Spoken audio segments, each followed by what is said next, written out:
My name is Mike Farley. I've been teaching geography for 14 years now. I've been at UTS for 7 years where I've taught anywhere from grade 7 to 11 geography. For me, technology is a means of engaging students because they generally love to work with computers and digital media. But even more, I see technology as allowing new kinds of activities or opportunities for students to think about important issues such as climate change, natural disasters, human migration, and economic disparity. For example, digital games, if they are developed thoughtfully, can be integrated into classroom lessons to promote deep and impactful learning. I have been using digital games with my classes since 2005, and in 2013 I founded the organization Change Gamer.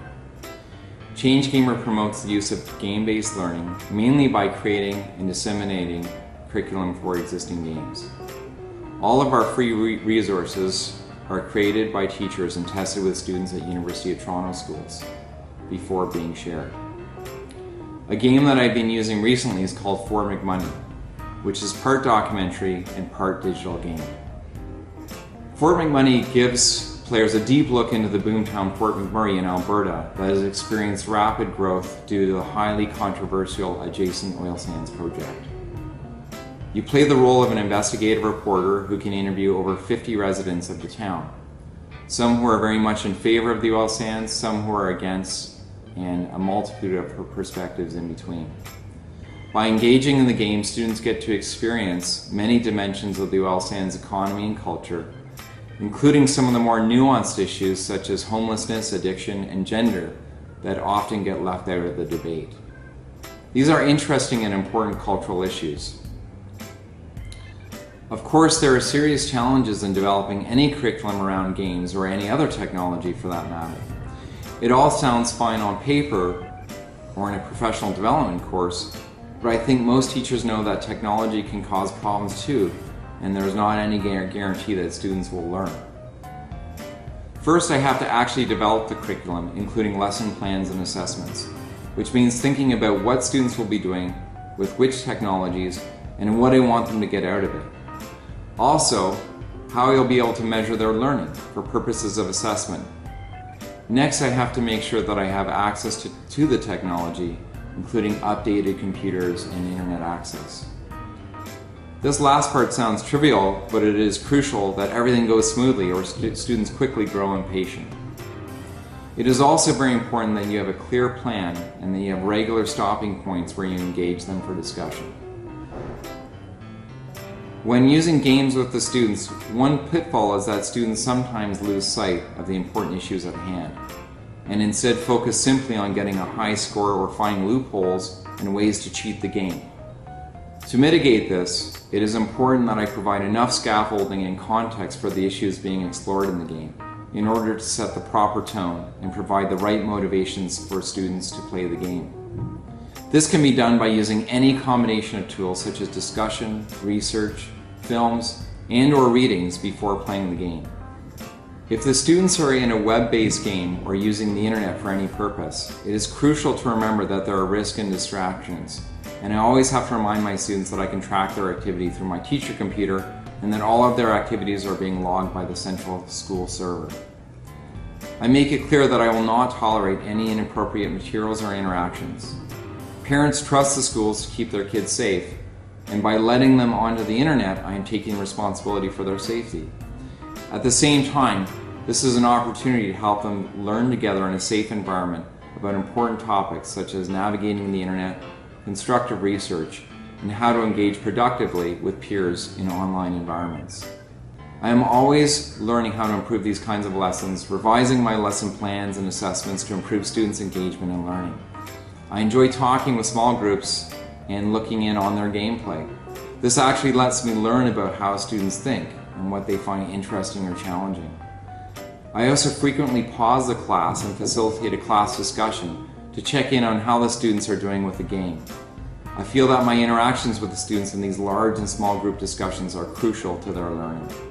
Digital games frequently put students in the middle of very complex situations where they're making key decisions themselves. This allows them to better understand multiple perspectives and the pros and cons associated with any approach. I've used game-based learning with students working at every level, including ESL and special education classes. I think one of the great benefits of digital games is that they promote healthy failure. I rarely see students getting frustrated with games, even though 99% of the time, technically, they fail at the game. Usually they just dive back in and try a different approach until something finally works. Students can work at their own pace, and my expectations for what they can complete varies with the level of student I'm working with. An important part of game-based learning is to making sure that the games actually line up with the curriculum that you're working with and the expectations that you are hoping the students will achieve. One of the great things is that there's a wide variety of games available that can be easily used in many subject areas.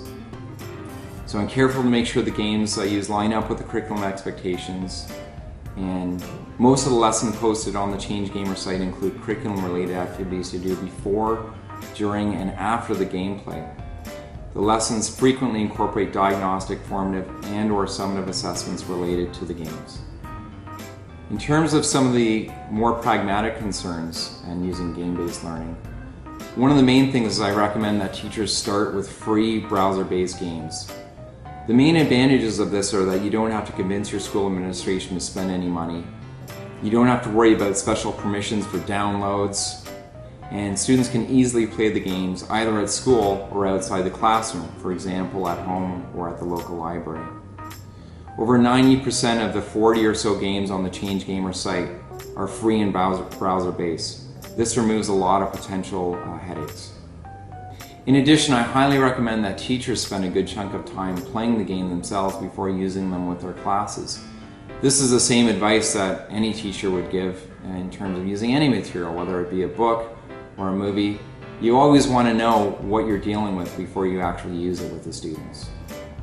In terms of concerns that a teacher can have about game-based learning and what students might be getting up to, the one very positive thing I've found about game-based learning is that students rarely stray away from the games as they're playing. They tend to be very, very focused and engaged in what they're doing, but of course it's always important that in whatever way you can monitor what they're actually doing. In terms of classroom management skills or specific tricks that I learned about using games in the classroom, the one would be not to provide too much instruction about how to play the games beforehand with students.